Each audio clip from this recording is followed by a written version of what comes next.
Hello guys, welcome to the channel. So now our topic is free radical injury.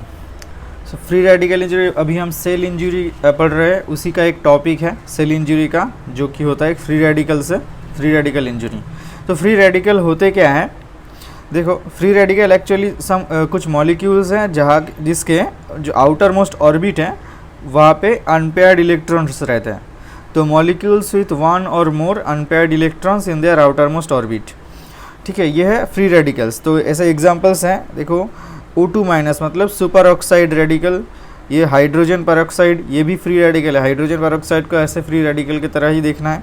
और hydroxyl free radical, और ये है पेरोक्सीनाइट्राइट, ये पेरोक्सीनाइट्राइट, nitrate radical नहीं है, पेरोक्सीनाइट्रेट फ्री रेडिकल है. ठीक है, जहाँ पे होता है OONO माइनस ऐसे होता है. ठीक है, और ये हाइड्रोक्सिल, और ये है सुपर हाइड्रोजन पेरोक्साइड, और ये सुपर ऑक्साइड.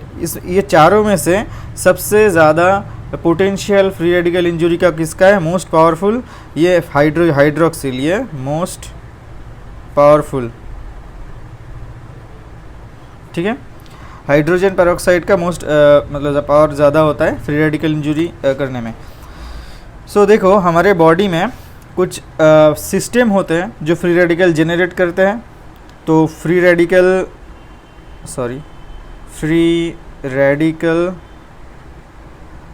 प्रोड्यूसिंग सिस्टम और एक होता है एंटीऑक्सीडेंट सिस्टम.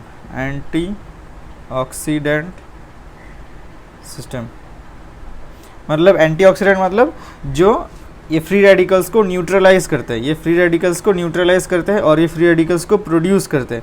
तो बॉडी में ये जो दो सिस्टम अपोजिंग सिस्टम है, इसका एक बैलेंस बना रहता है, जिसकी वजह से एक सर्टेन अमाउंट में फ्री रेडिकल जनरेट होते हैं, और सर्टेन अमाउंट वही सर्टेन अमाउंट में जो फ्री रेडिकल जनरेट हुआ उसको न्यूट्रलाइज करके ये एंटीऑक्सीडेंट मैकेनिज्म अपना रोल निभाते हैं.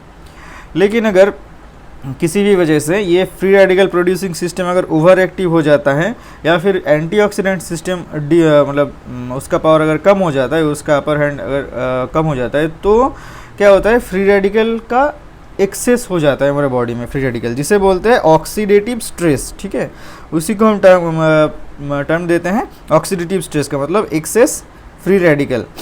अगर फ्री रेडिकल ज़्यादा हो जाता है तो क्या क्या डिजीजेस हो सकते हैं? देखो, एक तो हो सकता है ज़्यादा एजिंग हो सकता है, ageing faster. Okay, ageing faster ageing हो सकते हैं. दो सकते हैं कैंसर्स, कुछ कैंसर्स है जो फ्री रेडिकल एक्सेस होने की वजह से हो सकता है. जैसे क्योंकि फ्री रेडिकल के मैकेनिज्म ऑफ एक्शन जब पढ़ेंगे तभी हम जानेंगे कि कैंसर क्यों होता है.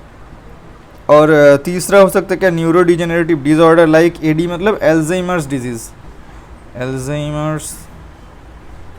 डिजीज़, ये हो सकता है. और चौथा के बहुत इंपॉर्टेंट है, ये प्रैक्टिकली मोस्ट इंपॉर्टेंट है फ्री रेडिकल इंजरी का, ये रिपरफ्यूशन इंजरी.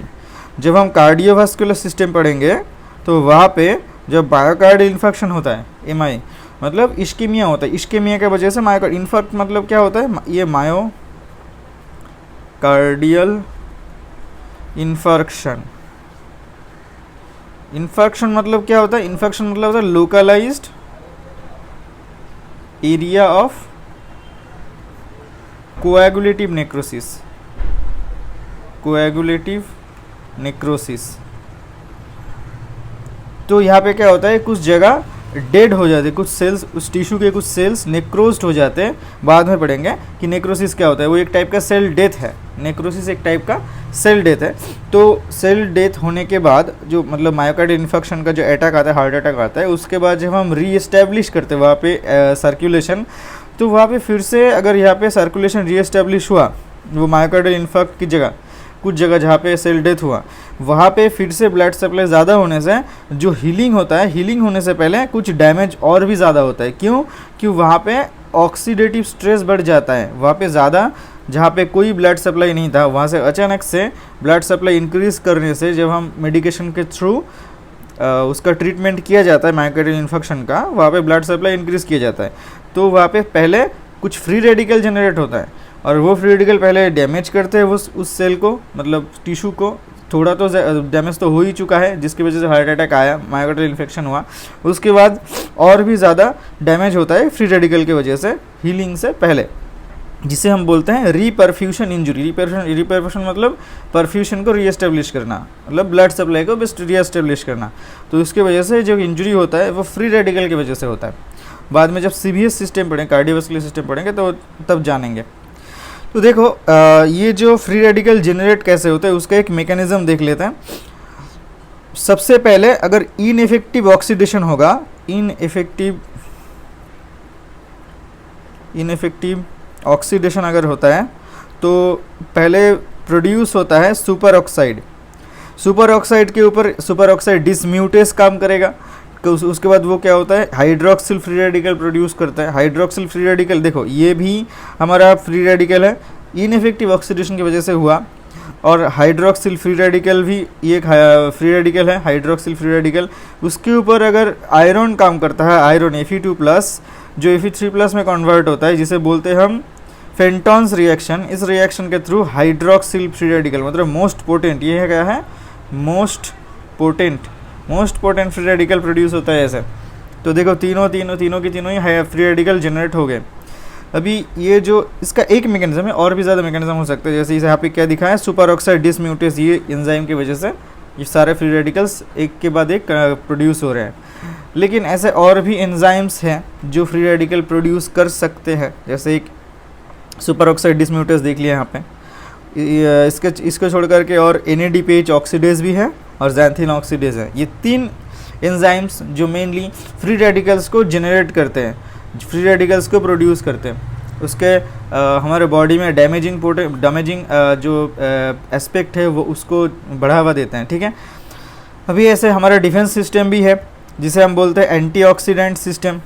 लेकिन उसके पहले जानना है कि ये जो फ्री रेडिकल से कैसे किस मैकेनिज्म में डैमेज करते हैं। एक देखो oxidative modification of proteins, mainly protein को ये अफेक्ट करते हैं, जिसको प्रोटीन्स को उसका एक्शन में हैम्पर करते हैं, उसको ऑक्सीडेटिव मॉडिफाई करके, ऑक्सीडाइज करके।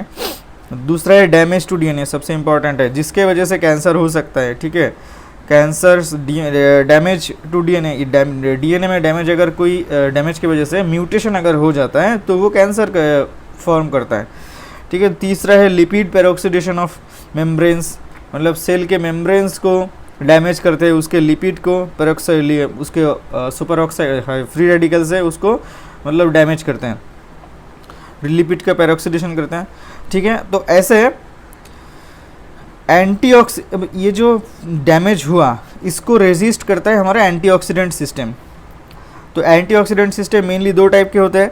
यहाँ पे देखो एंजाइमेटिक था सब कुछ, सब एंजाइम्स हमारा फ्री रेडिकल्स जनरेट करते हैं, ठीक है। ऐसे कुछ एंजाइम्स है जो फ्री रेडिकल्स को न्यूट्रलाइज कर सकते हैं। जैसे ये सुपर ऑक्साइड डिसम्यूटेस है, ये 2 धारी तलवार है, ये प्रोड्यूस भी कर सकता है, ये तुम्हारा न्यूट्रलाइज भी कर सकता है, एंटीऑक्सीडेंट मैकेनिज्म में भी आता है सुपर ऑक्साइड डिसम्यूटेस, ओके। और दूसरा क्या है, कैटालेज है और ग्लूटाथियोन पेरोक्सीडेज। ये 3 एंजाइमेटिक सिस्टम जो एंटीऑक्सीडेंट में आता है, उनमें से एसओडी सुपर ऑक्साइड डिसम्यूटेस जो है वो फ्री रेडिकल को जनरेट भी करता है और न्यूट्रलाइज भी कर सकता है। नॉन एंजाइमेटिक में क्या आता है, विटामिन E, A, C, उनमें से सी सबसे इम्पॉर्टेंट है। विटामिन C सीरम यूज़ करते हैं बहुत सारे जन, जो स्किन को एजिंग से रोकता है, स्किन के ग्लो रखने, मेंटेन करने के लिए। तो विटामिन C सीरम यूज़ होता है। तो इनमें से जो विटामिन A है, विटामिन A ये एक्वस ह्यूमर में रहता है हमारा आई के 2 चेंबर होते हैं, एंटीरियर चेंबर, पोस्टीरियर चेंबर। वहाँ पे एंटीरियर चेंबर में रहता है एक्वस ह्यूमर नाम के एक जेली, ठीक है। ये आई है, आई में यहाँ पे लेंस रहता है, ठीक है। लेंस के आगे एक चेंबर होता है, पीछे एक चेंबर होता है। यहाँ पे ये तो एक्वस चेंबर, ये विट्रियस चेंबर। यहाँ से लाइट्स आते हैं आई के, ये कॉर्निया यहाँ पे। तो यहाँ पे इस एरिया पे विटामिन A रहता है, लेकिन ये यहाँ पे एंटीऑक्सीडेंट की तरह काम नहीं करता है। Vitamin A in the aqueous humour of the I is not an antioxidant. ऐसे कुछ नॉन एंजाइमेटिक है, सेलेनियम और मैंगनीज, जिंक, ये जो है हमारा एंटीऑक्सीडेंट का रोल निभाते हैं। अभी एंजाइमेटिक थोड़ा डिटेल्स में जानना है, थोड़ा इंपॉर्टेंट है, इनमें से देखो जो सुपर ऑक्साइड डिसम्यूटेज है ये साइटोप्लाज्म में भी रह सकता है और माइटोकॉन्ड्रिया में भी रह सकता है। कुछ कुछ जगह साइटोप्लाज्म में रहता है, कुछ कुछ टिश्यू पे, ऑर्गन पे, कुछ कुछ ऑर्गन पे, माइटोकॉन्ड्रिया पे भी रहता है। देखो ये जो copper zinc super oxide dismutase है जिसे हम SOD1 बोलते हैं, और मैंगनीज सुपर ऑक्साइड डिसम्यूटेज इसको SOD2 बोला जाता है। ये SOD2 तो माइटोकॉन्ड्रिया में रहता है और SOD1 साइटोप्लाज्म में रहता है।